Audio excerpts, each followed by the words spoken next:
The dark flow is something pulling our universe from beyond. When we look into the cosmos, we expect to see movement, galaxies expanding away from each other, nebulas drifting, clusters separating as the universe continues to grow. But in 2008, scientists found something they didn't expect. Using data from NASA's Wilkinson Microwave Anisotropy Probe, WMAP, researchers observed the motion of galaxy clusters on a vast scale. These clusters weren't just following the normal expansion, they were all drifting in the same direction. It wasn't random, it wasn't chaotic. It was as if something far beyond the observable universe was pulling on them. A gentle tug, a motion outside the script of standard cosmology. This mysterious movement was named the dark flow. It's not dark because of color or light, but because we don't know what causes it. And unlike dark matter or dark energy, which are embedded in current cosmological models, dark flow doesn't have a clear place in what we thought we understood.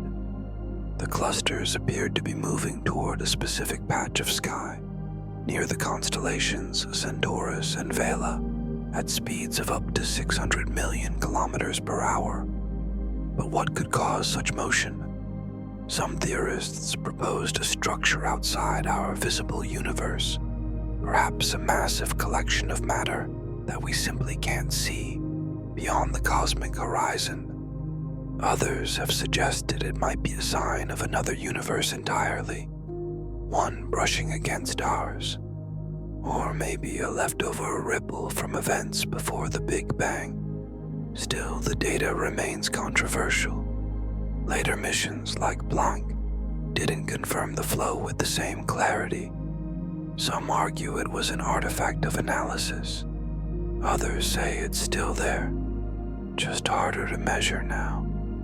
But the idea, the possibility, has stayed.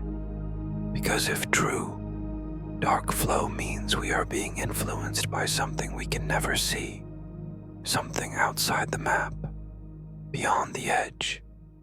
So tonight, as you close your eyes and imagine galaxies adrift, think of the great cosmic rivers pulling us silently, not just in space, but perhaps toward a greater mystery. Wherever that current leads, it may already be shaping everything we know. If something is pulling us from beyond, what might be stirring much closer to home, beneath the toxic clouds of a familiar planet? Let's shift now to a world that glows in twilight skies and holds a secret high in its atmosphere. Venus has phosphine. Could that mean life in the clouds? Venus is not a place where we expect to find life.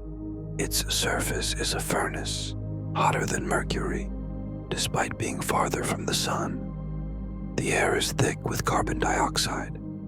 Clouds of sulfuric acid swirl endlessly. The pressure on the ground is crushing, more than 90 times that of Earth. But high above that hellish surface, something strange was found. In 2020, a team of scientists announced they had detected traces of a gas called phosphine floating in Venus's upper cloud layer, a region where the temperature is milder, where sunlight filters through, and where conditions, while harsh, are not entirely alien to Earth's upper atmosphere. And that detection stirred the imagination of scientists everywhere. Why? Because phosphine is a chemical that, on Earth, is almost entirely associated with life. It can be produced industrially, yes, but in nature, it's created by anaerobic organisms, microbes that live in low oxygen environments like swamps or deep underground. So to find it on another planet, especially on Venus, raised a tantalizing possibility. Could there be microbial life floating in its clouds? The idea isn't new. As far back as the 1960s, scientists speculated that if Venus once had oceans, and if life evolved before the planet transformed into a runaway greenhouse, some forms of life might have adapted, retreating into the upper atmosphere. Tiny, resistant, suspended in droplets, living in a perpetual sky. But the phosphine detection is controversial.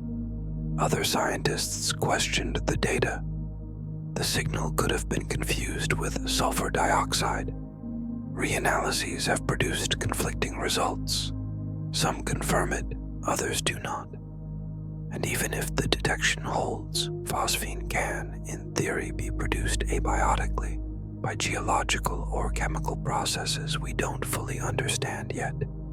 Still, the mystery remains. A signal in the sky, a whisper from a planet we thought was long dead. NASA and other agencies are now planning new missions to Venus. The Da Vinci Plus and Veritas probes will explore its atmosphere and geology with unprecedented precision. And maybe, just maybe, they'll answer a question we've barely dared to ask. Could life survive in a place we once wrote off entirely?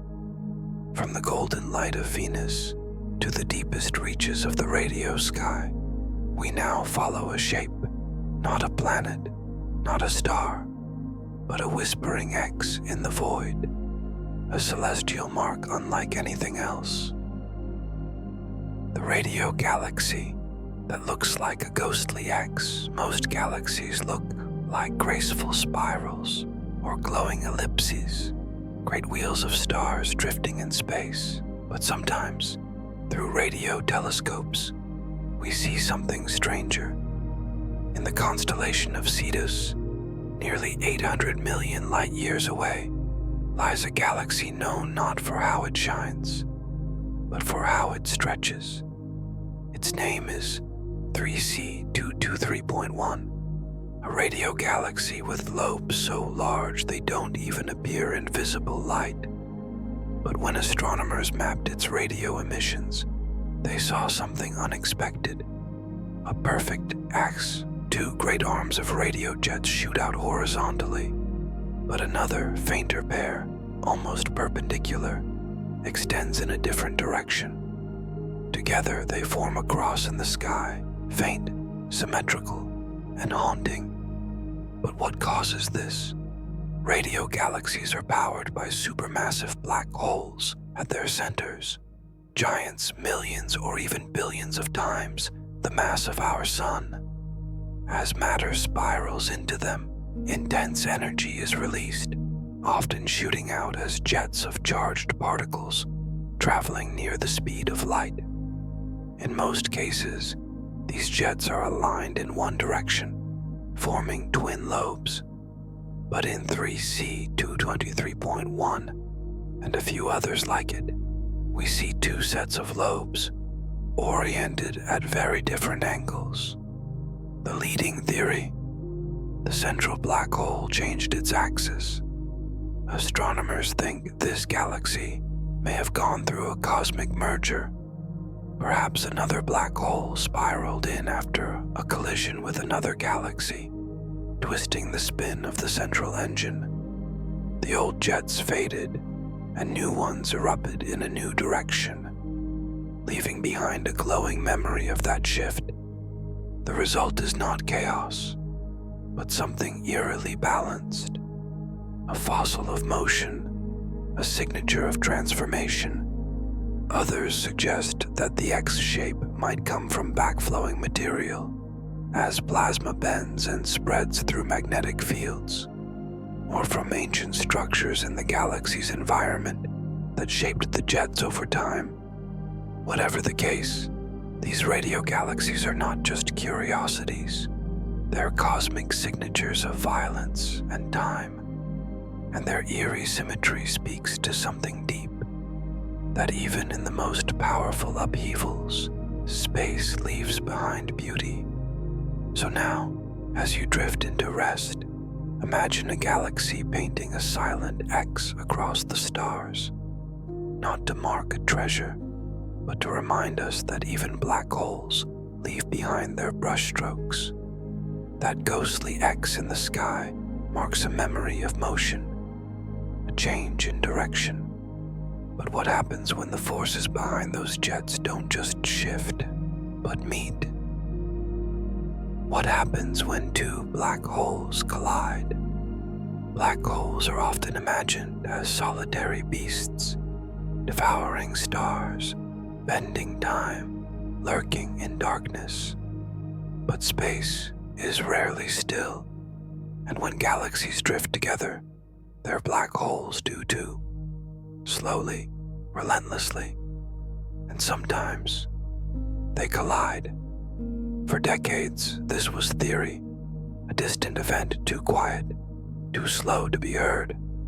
But that changed in 2015 when the LIGO Observatory recorded something that had never been directly observed before: gravitational waves, ripples in space-time itself. And they were coming from the final seconds of a black hole merger. Two black holes, one about 36 times the mass of the Sun, the other 29, had been spiraling around each other for millions of years.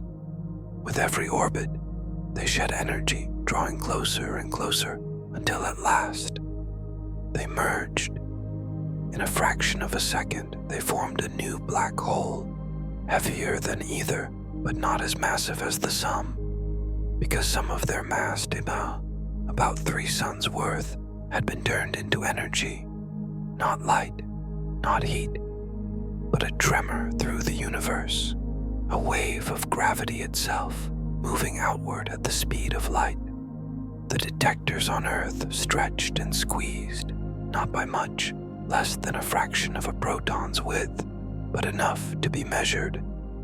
And so, we finally heard black holes collide.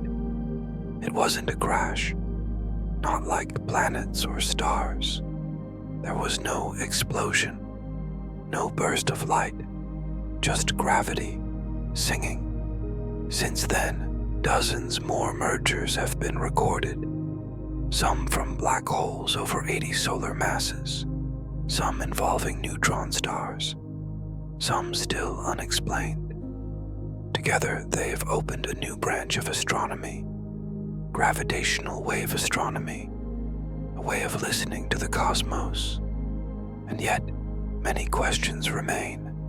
How do such massive black holes form? What happens in the chaotic moment of collision? Could such events create new kinds of matter? Do they leave behind kicks, violent recoils that launch the resulting black hole away? And what does this tell us about the structure of space itself? As you rest, imagine two invisible giants locked in a dance so tight, so perfect, that even the universe has no choice but to ripple.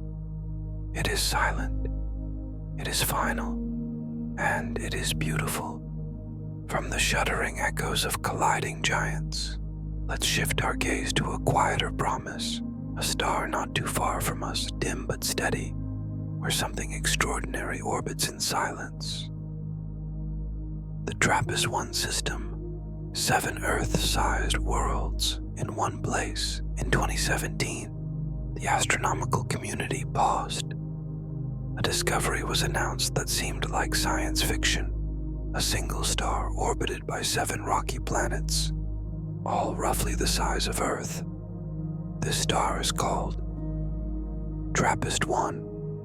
It's a red dwarf, much cooler and smaller than our Sun, just 9% of its mass. It's faint, invisible to the naked eye, and yet in its gentle orbit lies the most Earth-like planetary system we've ever found. 7 worlds, all terrestrial, some warm enough possibly for liquid water. The system lies about 40 light-years away, in the constellation Aquarius. In cosmic terms, that's close. A neighbor. 3 of the planets orbit in what's called the habitable zone, the region around a star where higher temperatures might allow water to exist on the surface. But TRAPPIST-1 is so dim that even its inner planets receive soft red light, like permanent twilight. They orbit close, extremely close, with years that last just a few Earth days.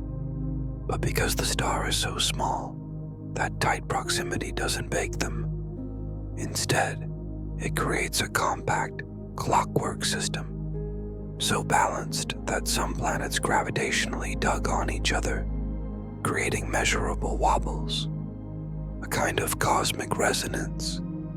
Astronomers believe that some of these planets could have atmospheres, some might have oceans, others might be too hot or too cold, but all are rocky, all are real. And for the first time, we weren't talking about a single Earth-like world. We were talking about 7. The discovery reshaped how we think about planetary systems.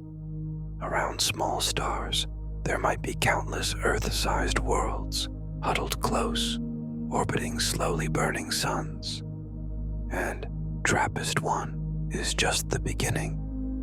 Future telescopes, like the James Webb Space Telescope, have already begun studying these planets' atmospheres, searching for traces of water or even biosignatures. We don't know what we'll find, but in the dim glow of a quiet star, far away 7 rocky worlds circle in near-perfect harmony. A cosmic family, a symphony of planets. So tonight, as you drift into sleep, imagine the TRAPPIST-1 system not as distant science, but as a real place where Earth-sized worlds dance to a rhythm older than memory. If TRAPPIST-1 shows us worlds we can imagine, the next mystery reveals something we cannot see, but which shapes everything. Let's follow the traces of a cosmic collision that gave us a glimpse into the invisible. The bullet cluster, proof that dark matter might be real. There are times in science when something invisible becomes undeniable. For decades, astronomers have suspected that most of the mass in the universe isn't made of stars, planets, or gas. It's something else, something that doesn't shine, doesn't absorb, and doesn't interact with light. They called it dark matter. We can't see it, we can't touch it, but galaxies rotate too fast for their visible matter to hold them together. Clusters of galaxies move in ways that ordinary gravity can't explain. Light bends around invisible shapes. Still, until the mid-2000s, the case for dark matter was indirect. Theorized, modeled, but not seen. Then came the bullet cluster. 2 galaxy clusters, massive collections of galaxies, stars, and hot gas, collided over hundreds of millions of years. The result is a violent, complex structure, about 3.8 billion light-years away in the constellation Carina. Here's what happened. When the clusters passed through each other, their stars, being tiny compared to the distances between them, mostly slipped past without collision. But the hot gas in each cluster, which makes up most of their visible mass, collided violently, slowing down and heating up. This gas glows in X-rays, and we can map it. But when scientists used gravitational lensing, the bending of light from background galaxies, to trace the total mass of the system, something stunning appeared. The bulk of the mass wasn't with the hot gas. It had moved ahead. It was separated from the normal matter. The lensing showed that the invisible mass, presumed to be dark matter, had passed through without resistance, unaffected, detached from everything we can see. This was more than just a theory. It was visual, measurable evidence that some form of non-interacting mass exists, something that doesn't collide, that doesn't glow, but that shapes gravity on a cosmic scale. The bullet cluster became a keystone, a cosmic crime scene, a snapshot of the invisible moving through the visible. We still don't know what dark matter is. It might be particles, it might be fields, it might be something we've never imagined. But because of this cluster, we know it's there. So tonight, as your thoughts soften and float, picture two galaxy clusters crashing in silence, and the ghostly shadow that kept on going. From distant clusters to something far more familiar, let's now turn our gaze homeward, to a presence that has lit our night skies for all of human memory. But where did it come from? And how did it become ours? The moon's origin. Was it born from a giant impact? The moon has always felt like a constant. It pulls our tides. It lights the night. It inspired calendars, stories, and songs long before we understood what it was. But where did it come from? Of all the bodies in the solar system, the moon is unusually large compared to its planet. It's over a quarter the width of Earth. Its presence is too significant to be an afterthought. For centuries, there were theories that it formed alongside Earth, that it was captured, or even that it was spun off from Earth's surface like molten spray. But today, the leading explanation is something far more violent. It's called the giant impact hypothesis. According to this theory, about 4.5 billion years ago, a Mars-sized body, often referred to as Theia, collided with the young Earth. The impact was catastrophic. The early planet was struck at an angle, throwing molten rock and debris high into space. Some of that debris re-entered Earth. Some escaped entirely, and some, over days, weeks, maybe months, began to coalesce in orbit. Gravity took over. The fragments circled, collided, and fused, until eventually, the moon was born. Evidence for this theory is compelling. Moon rocks brought back by the Apollo missions share many chemical similarities with Earth's mantle, suggesting they came from a common origin. But they're also slightly different, hinting at the presence of another body, like Theia. Computer simulations show that such an impact could create a stable moon with the orbit and size we see today. And this event might explain why Earth ended up with a tilted axis, giving us seasons, and why the moon is slowly drifting away even now. But mysteries remain. What happened to Theia? Was it destroyed entirely? Or is some part of it buried deep within Earth or the moon? And why do some isotopic signatures match Earth so precisely, as if Theia never really existed at all? The giant impact hypothesis isn't just a theory about destruction. It's a story of creation, a moment where chaos gave rise to the companion that has followed us ever since. So, tonight, as you sleep under its silver glow, remember, the moon may be a child of fire, born from a collision that changed everything. If the moon was born in silence, the space between worlds seems even quieter. But silence in space is not absence. Sometimes it's waiting to be translated. Let's now drift into a question not of light, but of sound. The sound of the solar wind. How we turned plasma into music. In the vacuum of space, there is no air, no wind rustling leaves, no waves crashing, no footsteps on gravel. Sound as we know it, pressure waves moving through air, cannot travel where there is no medium. That's why space is so often described as silent.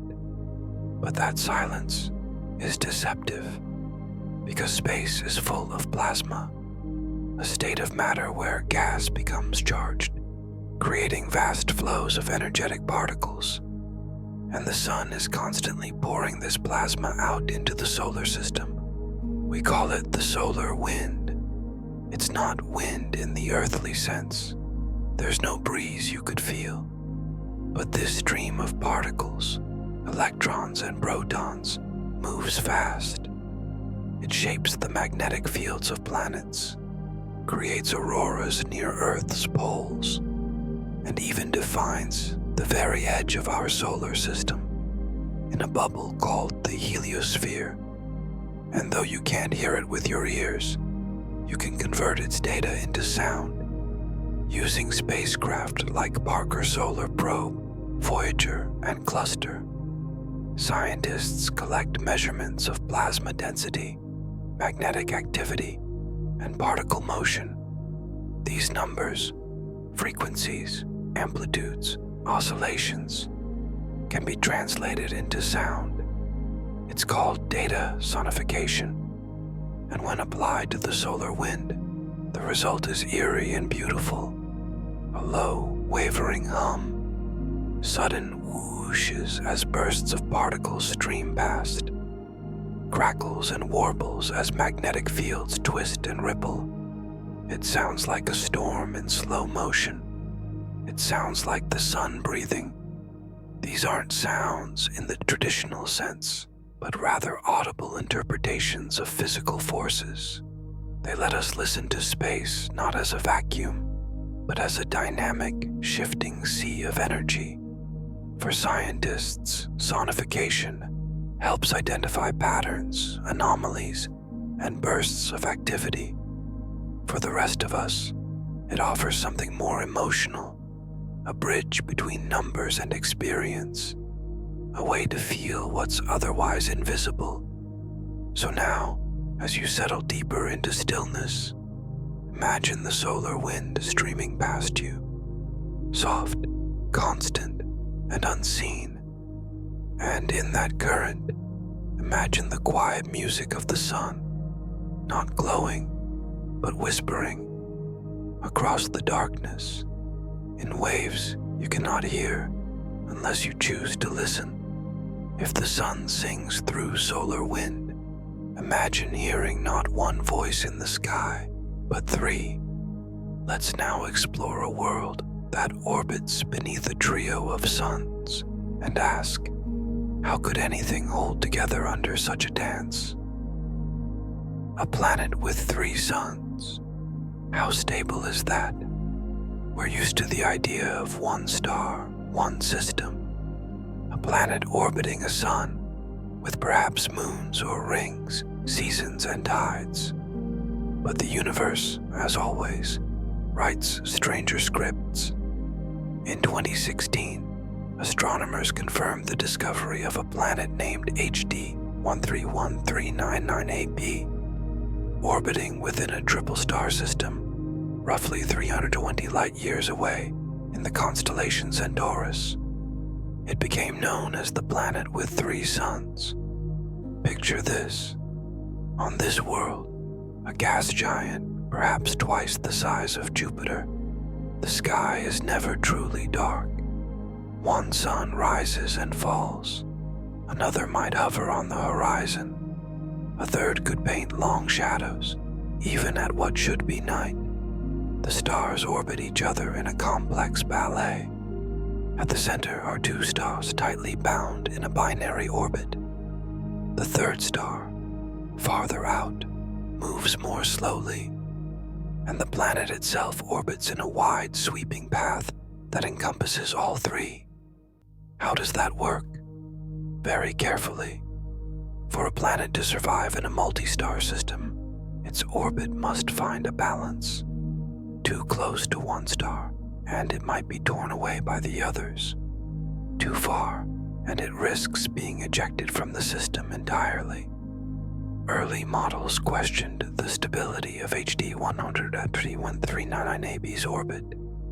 Some simulations showed it could be unstable over millions of years, prone to being flung into deep space. Others suggested it might be more stable than expected, depending on the exact tilt and distance. Still, even if it's temporary in cosmic terms, the very existence of such a world challenges our understanding of what planetary systems can be. Could such planets host moons? Could light from 3 stars create wild, shifting climates? Could life exist under such complicated rhythms? Or is this world a lonely drifter, bathing in golden light, its days and nights a slow swirl of shadows? HD 131339 may not be unique. Other planets have been found in binary systems, but to orbit 3 suns and to survive is to thread a needle across gravitational chaos. So as you rest, picture a gas giant beneath 3 stars, drifting through a sky where dusk never ends, and wonder what it feels like to have not 1 sun, but 3, and yet no true night. If 3 suns make the sky endlessly bright, what then of the places where there are no stars at all? Let's drift now toward one of the quietest, loneliest regions in the known universe. The Boötes Void, the giant hole in the universe. Imagine pointing a telescope at the night sky and seeing almost nothing.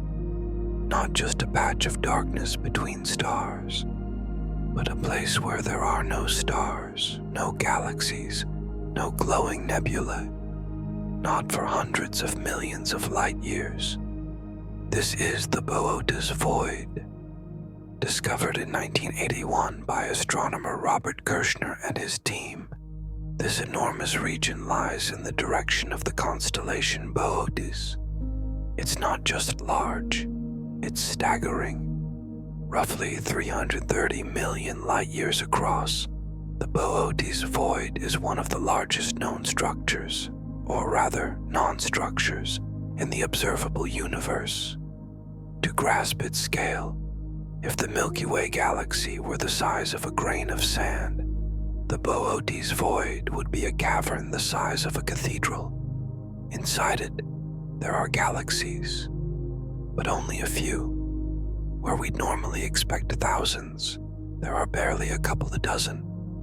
It's as if the universe simply forgot to fill that space. So what causes such a void? The early universe wasn't uniform. After the Big Bang, matter clumped together under gravity, forming filaments, vast cosmic threads of galaxies.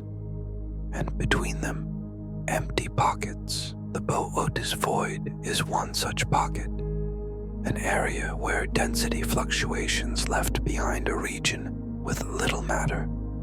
Over billions of years, it stayed sparse, while other areas bloomed with stars and galaxies. But even by cosmic standards, the Boötes Void is unusually empty. Some have speculated it might be the result of multiple smaller voids merging, forming a supervoid.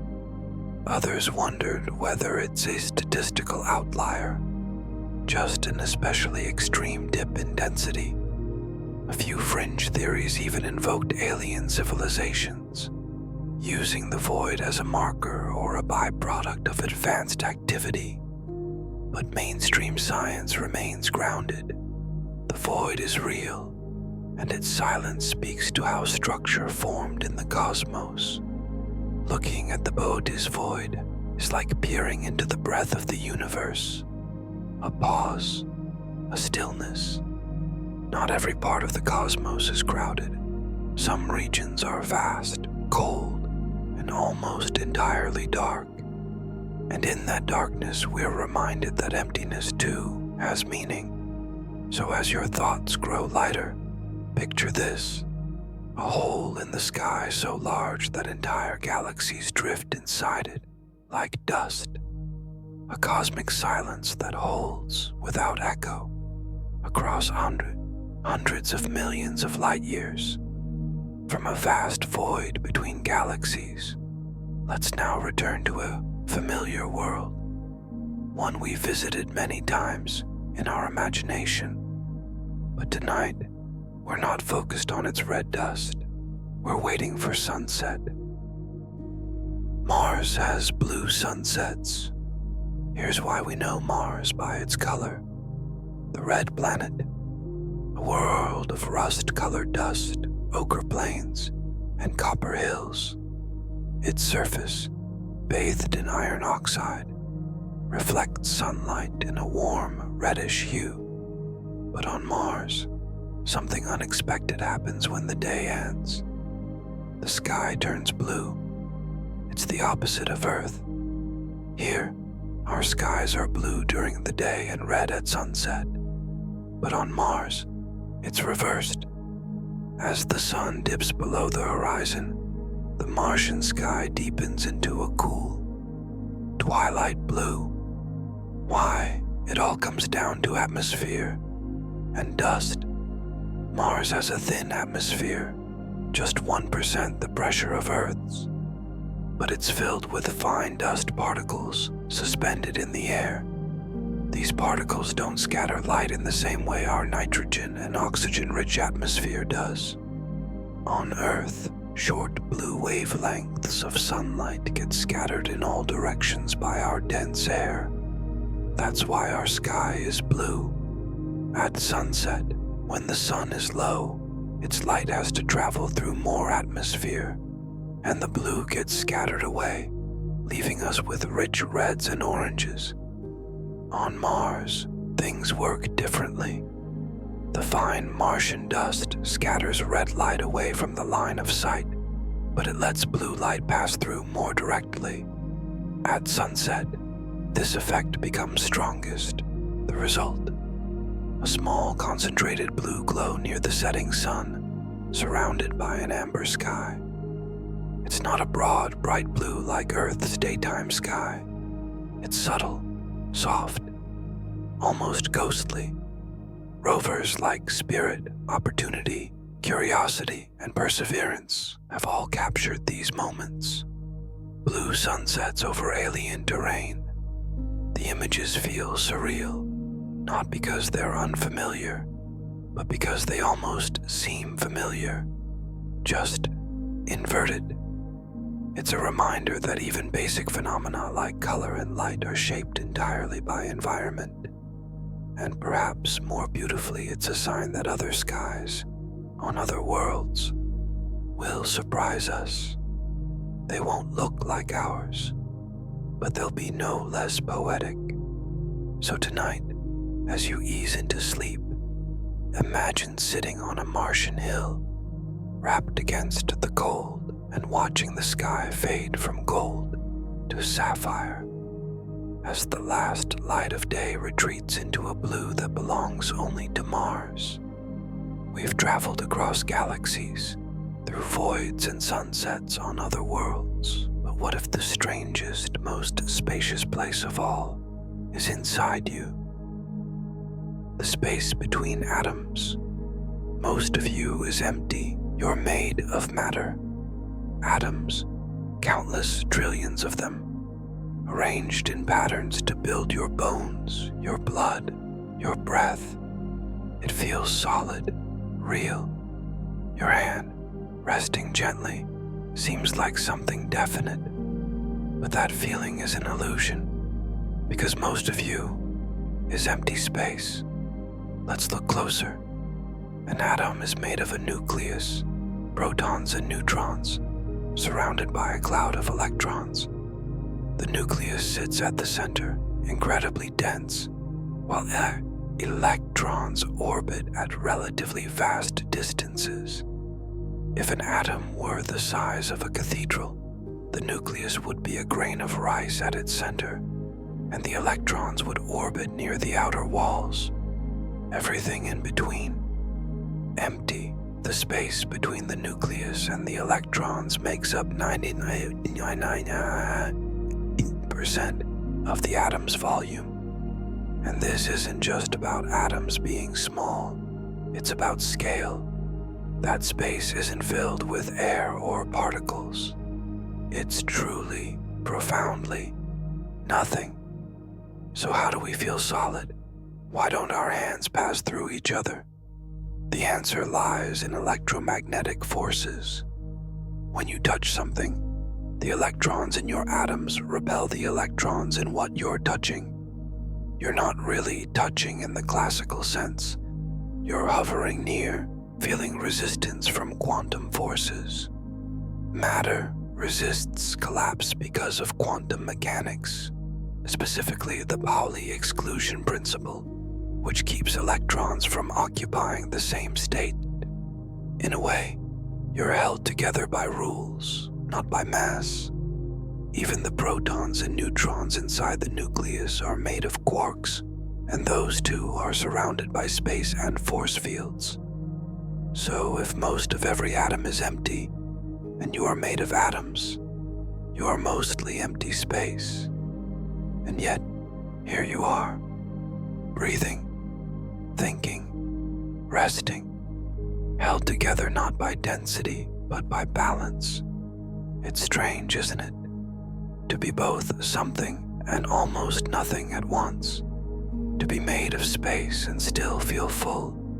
So as you settle into stillness tonight, imagine drifting not through stars, but through the space between them. The same kind of space that lives within you. Quiet, vast, and beautifully structured.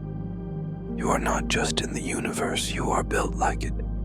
From the space within you to the storms far beyond, let's now drift toward a giant, a planet of gas, color, and motion. And on its surface, a storm that simply refuses to end. The Great Red Spot, a storm that's older than our telescopes. Jupiter is a world of extremes. It's the largest planet in our solar system, a gas giant with no solid surface, just layer upon layer of swirling atmosphere. It rotates faster than any other planet, once every 10 hours, creating powerful weather systems that stretch across thousands of kilometers.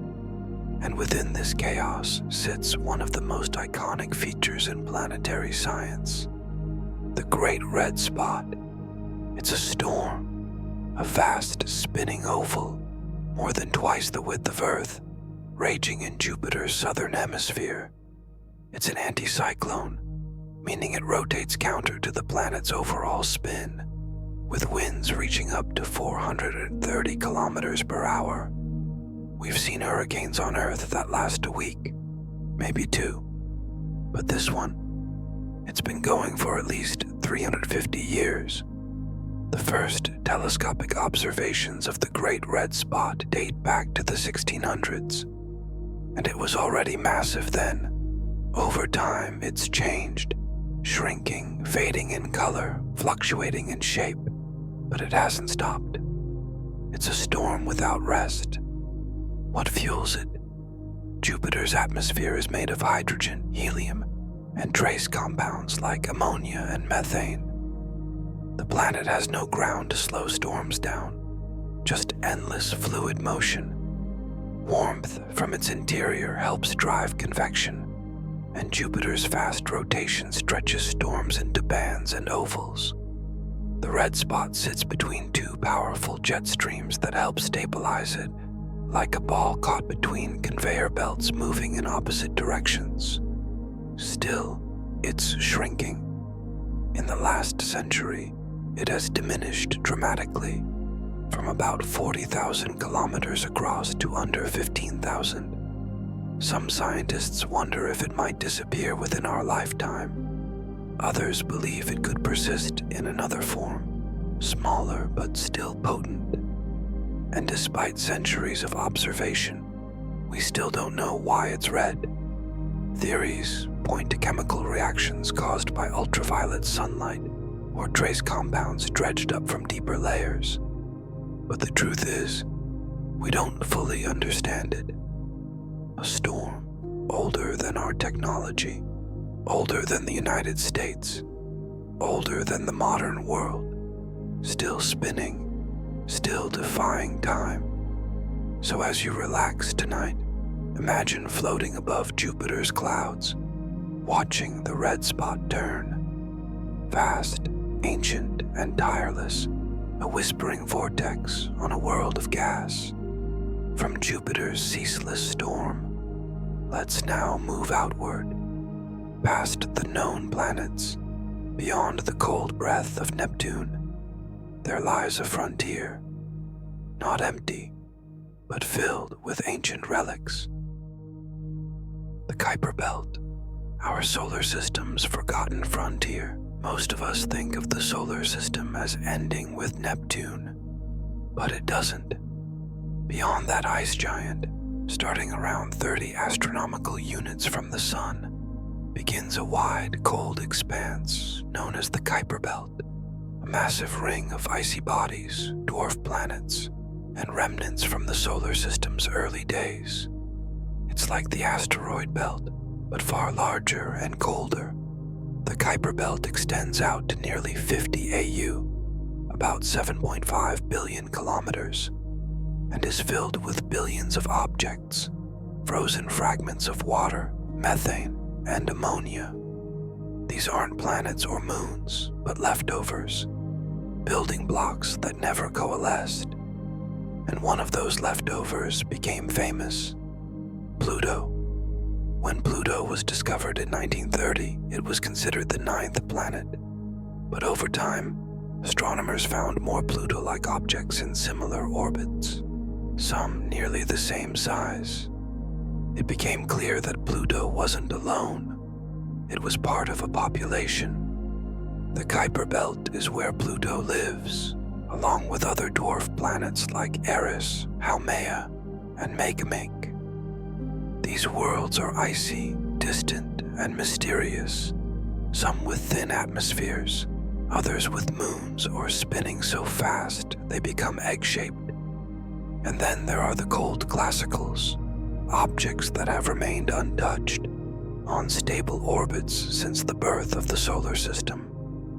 They may hold clues to how planets formed, how water arrived on Earth, or what the early solar environment was like. We've only visited the Kuiper Belt once. In 2015, NASA's New Horizons mission flew past Pluto, revealing mountains of ice, smooth plains of nitrogen, and a heart-shaped feature that captured imaginations everywhere. Later, it visited another Kuiper Belt object, Arakoth, a contact binary shaped like a peanut, untouched for billions of years. The Kuiper Belt is still largely unexplored. Most of its members are tiny, far too faint for even our best telescopes. But what lies beyond it? Perhaps the Oort cloud, perhaps Planet 9, perhaps silence. But for now, the Kuiper Belt marks a border, not just of space, but of understanding. So as your breath slows, imagine drifting through that cold outer ring, past the orbits of known giants, among ancient ice, silent witnesses to the sun's earliest days, still circling in the dark. After drifting through frozen rings and silent relics, let's turn to something more unexpected. Not what space looks like, but what it might smell like. The space smells like burnt metal, the chemistry of the void. You've probably heard it before. Space has no air. There's no atmosphere to carry scent, no wind to bring aromas. In the vacuum, molecules don't flow across your nose. And yet, astronauts returning from spacewalks have described a distinct smell. Not in space itself, but on their suits, on equipment, in the airlocks once they re-enter the station, a scent that lingers. What do they say it smells like? Burned metal, welding fumes, charred steak, ozone, gunpowder, a strange, acrid metallic aroma that's hard to place and impossible to forget. But how can that be? The answer lies in chemistry. When astronauts go on extravehicular activity, a spacewalk, their suits and tools are exposed to the harsh conditions of space. Radiation, micrometeoroids, solar particles, and most importantly, atomic oxygen. Atomic oxygen is different from the O2 we breathe. It's a single oxygen atom, highly reactive, and found in low Earth orbit. It's created when sunlight splits O2 molecules apart, and it's known to corrode spacecraft surfaces. When equipment is brought back into the station, this reactive atomic oxygen interacts with the air inside, triggering chemical reactions that release volatile molecules. What astronauts smell isn't space itself, but the byproducts of space exposure.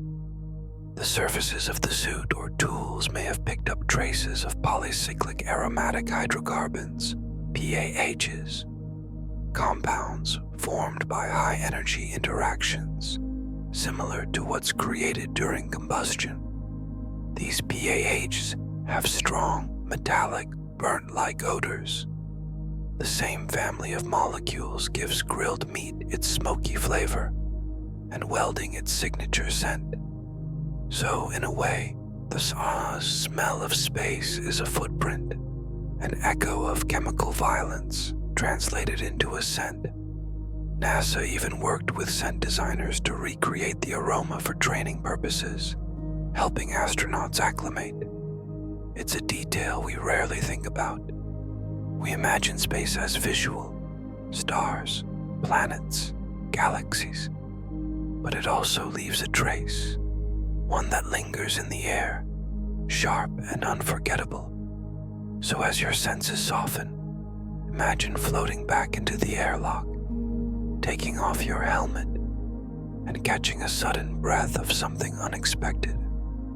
A chemical whisper from the void, not sweet, not fragrant, but very real. We've caught the scent of the void. Now let's descend, not onto a planet, but onto a moon, one that echoes with rain, rivers, and lakes, but none of it made of water. Titan has lakes, but they're not what you think. When you hear the word lakes, you probably picture water. Still, glassy surfaces, ripples on a summer shore, maybe mountain reflections. But on Titan, Saturn's largest moon, lakes mean something else entirely.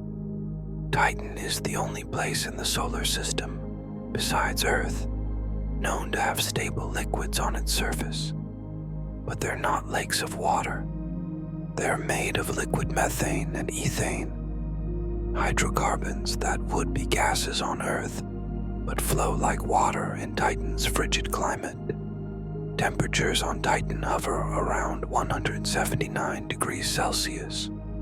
At that point, methane behaves like water does here, forming clouds, falling as rain, carving rivers, pooling into lakes and seas. In fact, Titan has a full hydrological cycle, just not with H2O. It rains, it evaporates, it flows. The result? A world eerily Earth-like in landscape, but utterly alien in chemistry. The northern polar region is home to vast methane seas, like Kraken Mare, which spans hundreds of kilometers. Radar from NASA's Cassini spacecraft has mapped its shoreline, revealing peninsulas, islands, and possibly even waves. Smaller lakes dot the terrain, smooth, dark features that reflect radar-like glass. Some are filled, others appear mysteriously empty, as if drained. Some may be seasonal, and Titan's skies, thick with orange haze, a nitrogen-rich atmosphere even denser than Earth's. Light filters through like dusk, casting long shadows over ridged plains and dune fields made of frozen organic particles. Despite the cold, Titan may be one of the most dynamic places in the solar system. Its surface changes, its weather shifts, its rivers meander and edge the land. Beneath that surface, it's believed there's a subterranean ocean of liquid water, possibly salty, possibly harboring conditions for life. Some scientists dream of sending a floating probe, a drone boat, to sail across Kraken Mare, to listen for waves, to drift among alien shores.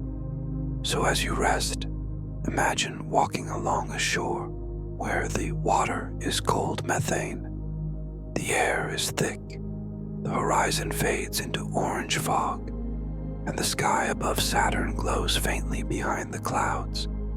Stillness, reflection, and a world where lakes tell a different story.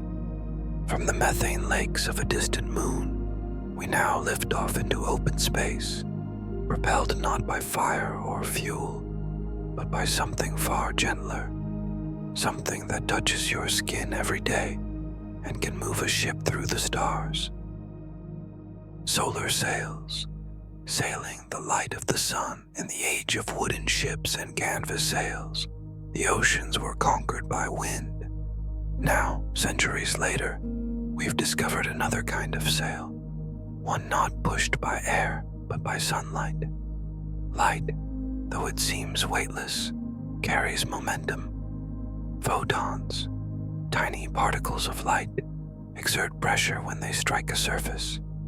It's minuscule, but in the vacuum of space, with no air resistance and enough time, that pressure can build up, accelerating an object to astonishing speeds.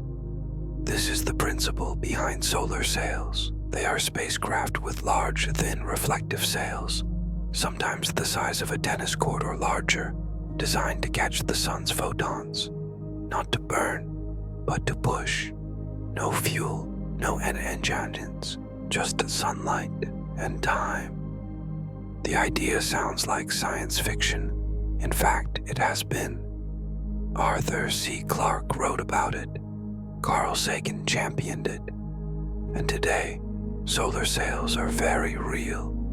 In 2010, Japan's Ikaros mission became the first to successfully deploy a solar sail in interplanetary space.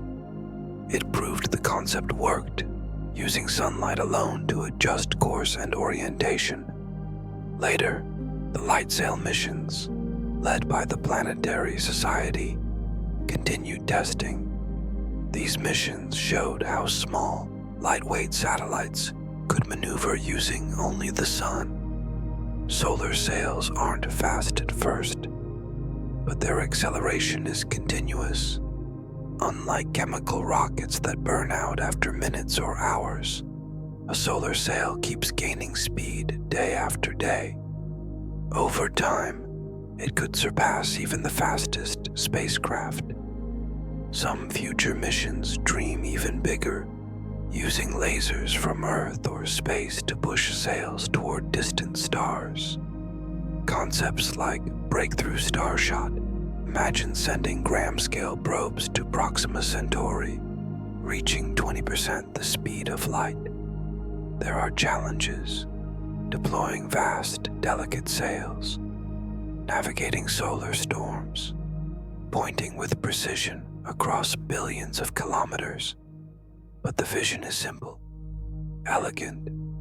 A spacecraft gleaming and silent, catching sunlight like wind, sailing through space with no engine noise, no fuel trail, only photons dancing off mirrored fabric.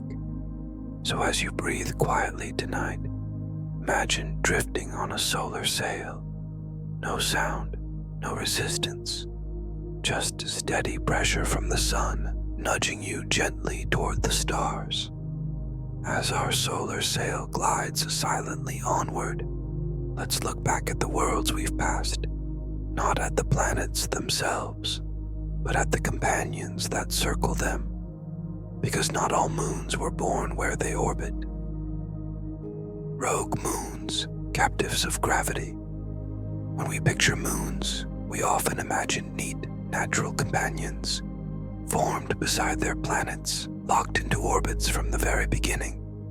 But many moons aren't native, they're captives. Rogue objects once adrift in space, drawn in by the invisible hand of gravity and claimed. These are captured moons. Instead of forming from the same material as their host planets, these moons were once independent, perhaps asteroids, perhaps dwarf planets, wandering through the solar system until they were pulled into orbit by a larger body. It's not easy to do. Capturing a moon requires more than just gravity. An object must lose energy to stay bound, often through collisions, gas drag, or interactions with other moons. But when it happens, the result is striking. Take Triton, Neptune's largest moon. Triton orbits backward in the opposite direction of Neptune's rotation, a clear sign it wasn't born there. Scientists believe it may have once been part of a binary system, like Pluto and Charon. When it passed too close to Neptune, complex gravitational forces tore the pair apart, and Triton was caught. Its capture likely disrupted Neptune's existing moons, perhaps destroying or ejecting them. Now, Triton is slowly spiraling inward. One day, it may crash into Neptune or be torn into rings. Then, there are the irregular moons of Jupiter and Saturn, dozens of small distant satellites with tilted, elongated, and often retrograde orbits. These are classic signs of capture, chaotic, distant, and diverse. Some are just a few kilometers wide. Others are leftovers from violent impacts.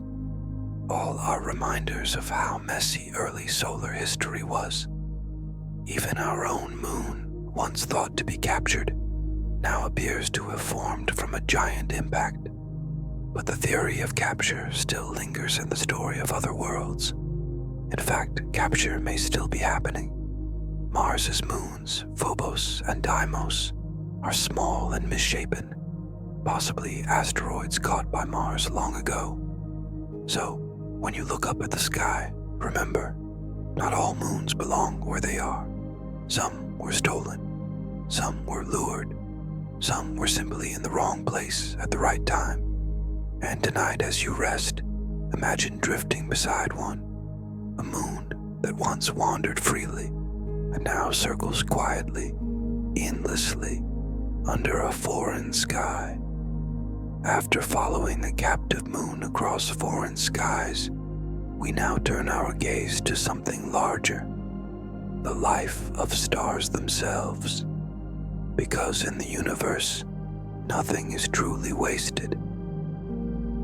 Galactic recycling, how stars are reborn. Everything you are, your bones, your blood, the iron in your hemoglobin, was once inside a star, not just warmed by one, made by one. And when stars die, they don't just disappear, they give back. This is the quiet cycle of galactic recycling. Stars are born from clouds of gas and dust, nebulae drifting through the arms of galaxies. Under gravity's pull, these clouds collapse, spinning tighter, heating up. Deep inside, nuclear fusion begins. Hydrogen atoms fusing into helium, releasing energy. A star is born. For millions, sometimes billions of years, it shines. But eventually, fuel runs low. The core contracts. The outer layers swell. For stars like our sun, this ends as a red giant, and then a quiet release, shedding layers into space, forming a planetary nebula. The core becomes a white dwarf, glowing faintly for eons. For massive stars, the ending is more violent. They explode in a supernova, tearing themselves apart. The explosion spreads heavy elements, oxygen, carbon, iron, even gold, into space. These elements don't vanish, they drift, and over time they become part of new clouds, new nebulae, and from these, new stars are born. But not just stars, planets, moons, people. Our solar system formed from a recycled cloud, rich with elements from long-dead stars. That's why Earth has iron, uranium, calcium. Why your brain needs phosphorus. Why your body carries stardust in every cell. Even now we see this cycle. Telescopes like Hubble and James Webb have captured star-forming regions like the pillars of creation, massive tendrils of dust where stars ignite inside dark cradles. And around those new stars, disks of debris slowly forming planets. It's a story of death, but also renewal. Galaxies are not static. They are ecosystems. Stars are born. They live. They die. They give. And the cycle begins again. So tonight, as you breathe softly in the dark, know this: you are not just part of the universe. You are part of its memory, forged in the fire of ancient stars. Living proof that nothing is ever truly gone. From the ashes of reborn stars, let's now look outward, not at what we've made, but at what has entered our solar system, uninvited, silent travelers from other suns. Interstellar visitors, objects that came from other stars. For most of history, we believed the solar system was a closed loop, a family of planets, moons, and asteroids, all born from the same cloud, orbiting the same sun, bound by gravity. But in 2017, something changed. A telescope in Hawaii detected a strange object passing through the inner solar system. It was moving fast, too fast to be from here, and its trajectory was hyperbolic, meaning it wasn't orbiting the sun. It was simply passing through. They named it Oumuamua, a Hawaiian word meaning scout or messenger from afar. It was unlike anything we'd ever seen. It was long and thin, maybe a cigar shape or a flat pancake, depending on how it tumbled. It had no tail like a comet, but still seemed to accelerate slightly, as if pushed by something. Some suggested gas venting.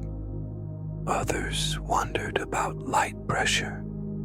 A few even whispered about alien technology. But no one really knew.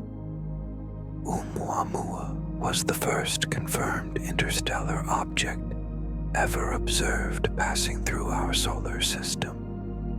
And then it was gone. Too small, too fast, too far.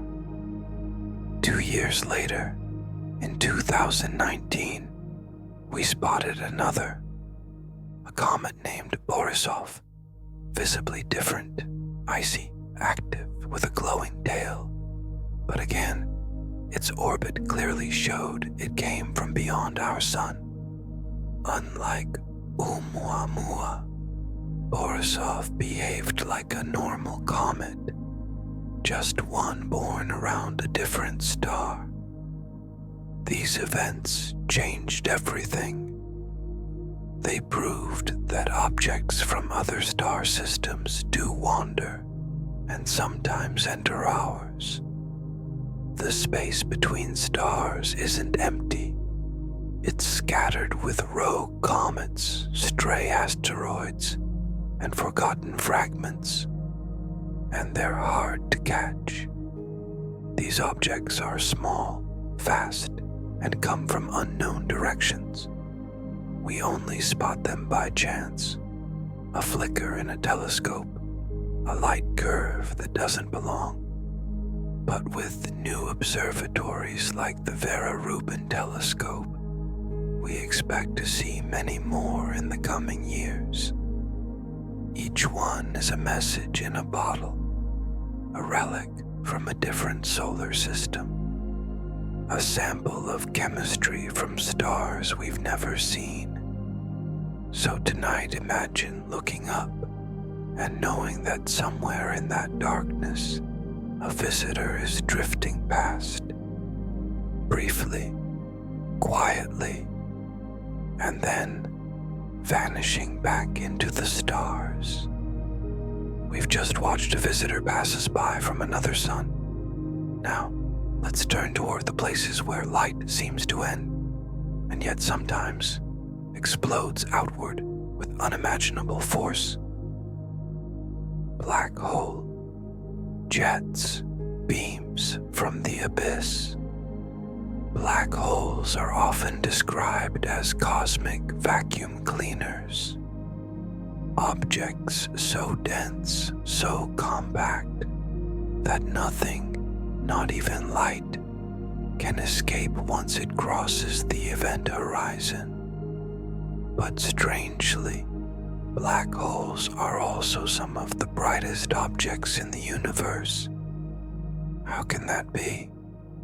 It's not the black hole itself that shines. It's what happens around it. When gas, dust, and even entire stars fall toward a black hole, they don't plunge straight in.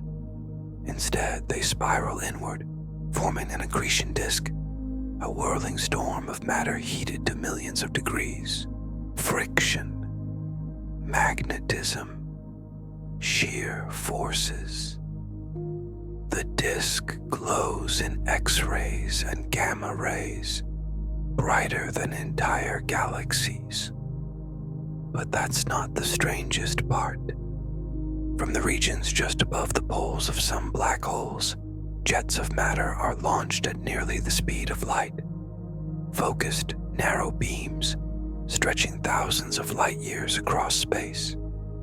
These are relativistic jets, powerful, focused streams of plasma. We still don't fully understand how they form. Most theories point to magnetic fields, twisted and amplified by the rotation of the black hole and its disk.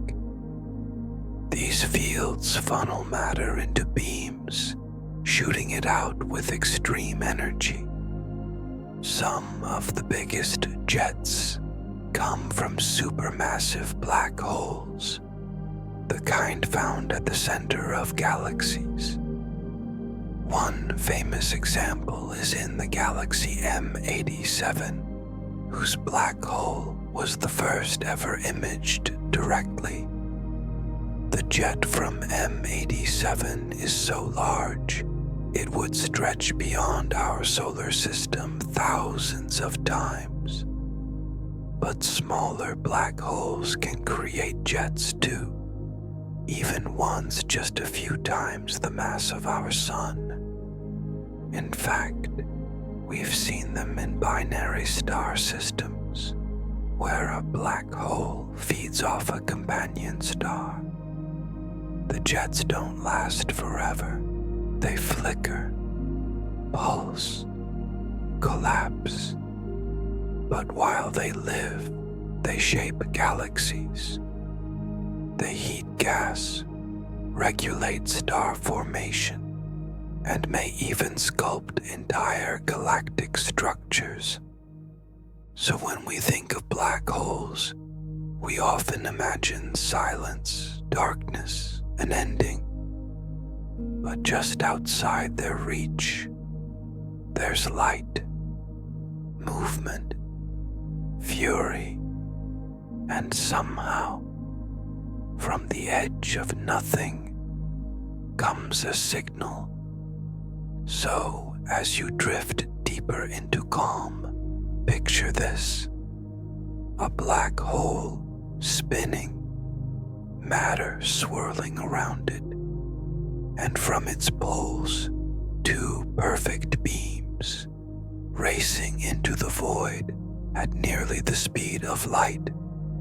Silent, focused, beautiful.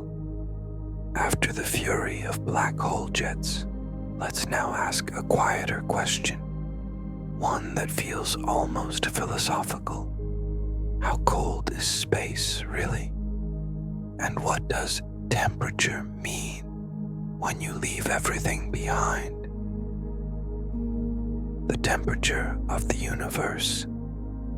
How cold is the cosmos? Space is often described as cold, but that's not quite right.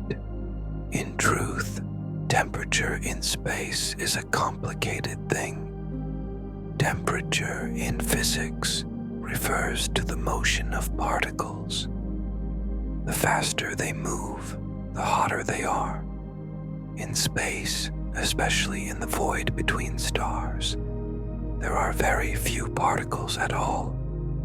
No air, no breeze, just emptiness.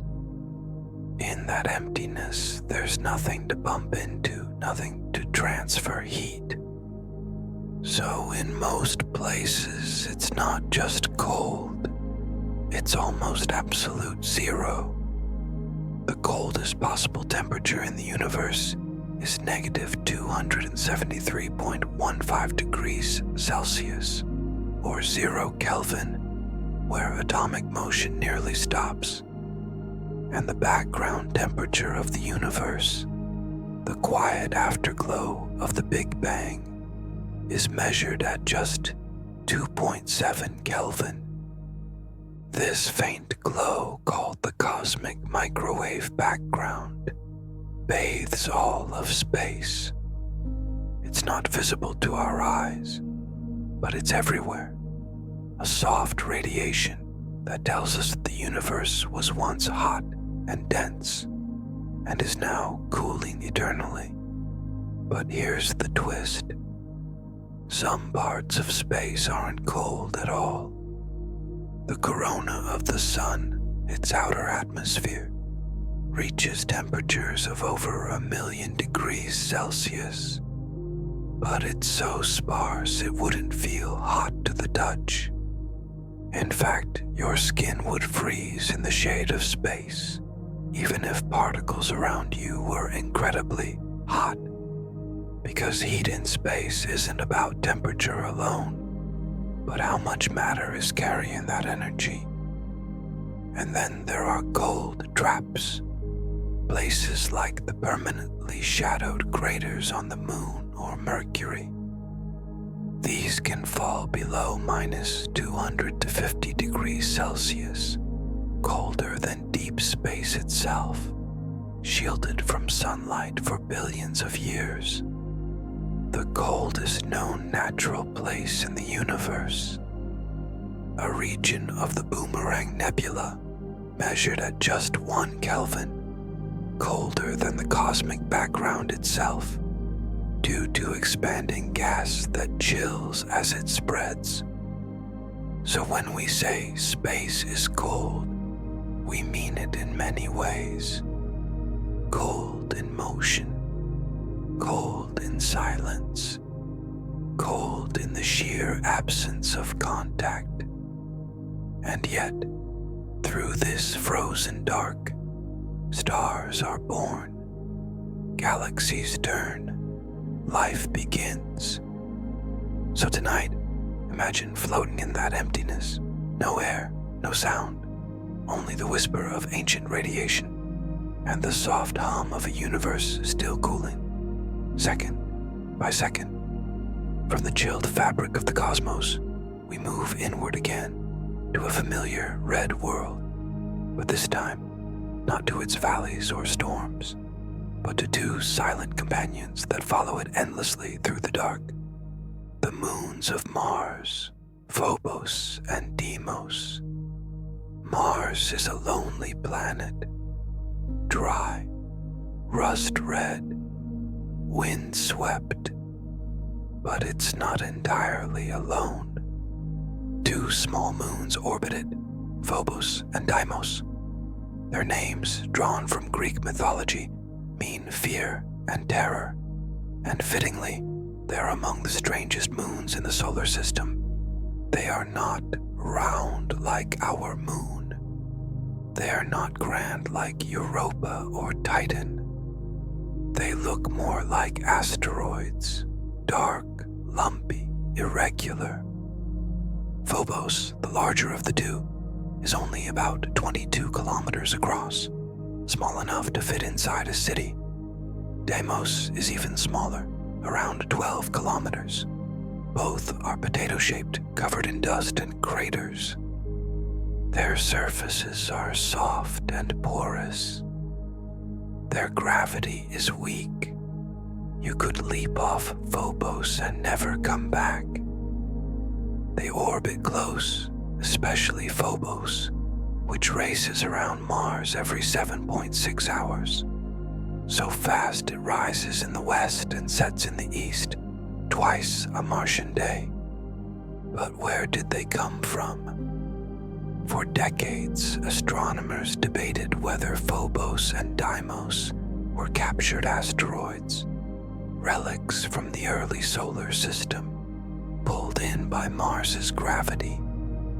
Their size and shape seem to support that theory. But there's a problem. Captured objects usually have tilted, elongated orbits, chaotic paths. Yet Phobos and Deimos circle Mars in near-perfect equatorial orbits, as if they were born there. Some scientists now suggest a dramatic past. Maybe long ago, Mars was hit by a giant impact, throwing debris into orbit, like how Earth's moon may have formed. That debris could have coalesced into moons. If true, Phobos and Deimos might be the last survivors of a larger family of satellites, now lost. And Phobos is doomed. Because it orbits so close, Mars's gravity is dragging it downward. In 30 to 50 million years, it will either crash into Mars or break apart, forming a temporary ring around the planet. Deimos, farther out, is slowly drifting away, like Earth's moon, escaping inch by inch. So, as you lie still tonight, imagine them, two dark stones drifting around a red world, quiet, misshapen, ancient, one falling, the other fleeing, forever circling in silence and dust. After watching Mars's moons drift in silent paths, we now return to the stars, not their light, but their subtle motion, because even stars can tremble. Starquakes when stars tremble. Stars may seem eternal. From Earth, they appear fixed, steady, the same constellations, night after night. But stars are not still. They pulse, they breathe, they quake. These are starquakes, tiny oscillations on the surface of stars, not cracks or fractures, but vibrations, like the ringing of a giant celestial bell. Just like earthquakes reveal the inner structure of Earth, starquakes help us understand what lies beneath the the surface of stars. This field of study is called asteroseismology, the science of stellar quakes. So how does a star quake? Deep inside every star, nuclear fusion is raging.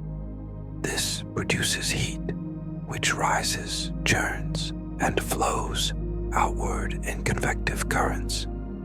These movements cause pressure waves. Some travel through the star, others ripple along the surface. As they do, they make the star oscillate. Not enough for the naked eye to see, but enough for telescopes to detect. Instruments like Kepler and TESS measure tiny changes in brightness, fractions of a percent, caused by these oscillations. Each frequency tells a story. Different vibrations probe different layers, from the outer shell to the deep, dense core. And from this, we can measure things once thought invisible. A star's age, its density, its internal rotation. We've learned that even the sun has starquakes, continuous subtle motions driven by its dynamic interior. These are called helioseismic oscillations, and scientists have mapped them in detail. Some stars, like red giants, show more dramatic pulsations. Their outer layers swell and contract in rhythmic cycles, glowing brighter and dimmer like a slow breath. Other stars, like Delta Scuti or Cepheid variables, pulse with regular beats, so consistent they're used to measure distances across galaxies. In rare cases, a starquake can even cause a sudden jump in brightness, like a flare, but caused not by magnetism, but by structural shifts in the star's own body. These tremors may be faint, but they connect us to the hearts of stars. So tonight, as everything around you stills, imagine a distant star trembling softly, its surface rippling, its light flickering, not from chaos, but from rhythm, the quiet breath of a sun, the music of a star. After feeling the tremble of distant suns, let's take one last quiet step, not into stars or galaxies, but into the air that surrounds alien worlds. Because atmospheres can speak, even when no one's listening. Alien atmospheres, what we've found on distant worlds. In the last few decades, we've discovered thousands of exoplanets, planets orbiting stars beyond our sun. Some are giant, hot, and fast. Others small, cold, and quiet. But among them, a few have something more, an atmosphere. And that changes everything. Atmospheres are more than just clouds or weather. They are chemistry. They trap heat, scatter light, and reveal what a world is made of. Sometimes they even whisper of the conditions for life. But how can we study them from light years away? The answer is timing. When an exoplanet passes in front of its star, a tiny fraction of starlight filters through the planet's atmosphere. That light gets altered. Different gases absorb different wavelengths. By analyzing the changes, scientists can detect the fingerprints of molecules. This is called transmission spectroscopy.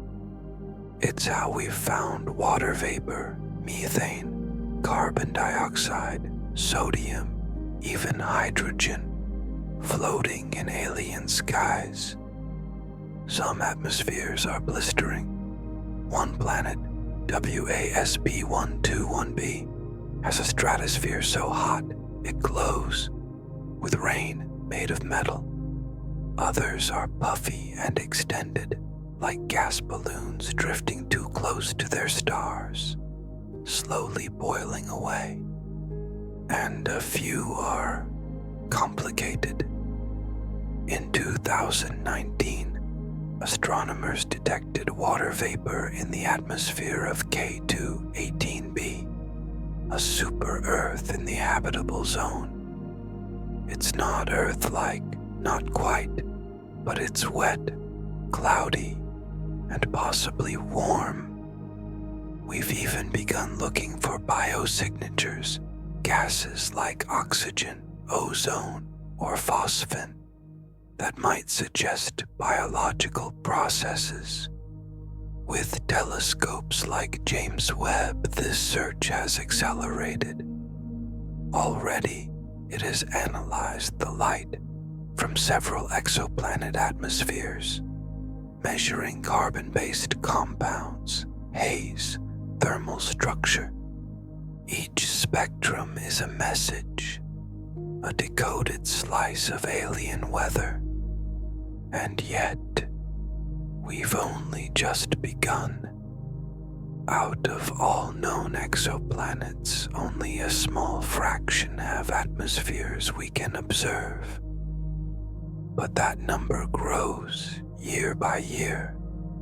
So as you fall asleep tonight, imagine standing on the edge of one of those worlds. The air is strange, the sky unfamiliar, but above you, a sun still shines. And in the thin, shifting mist, there is chemistry, perhaps even the breath of something alive.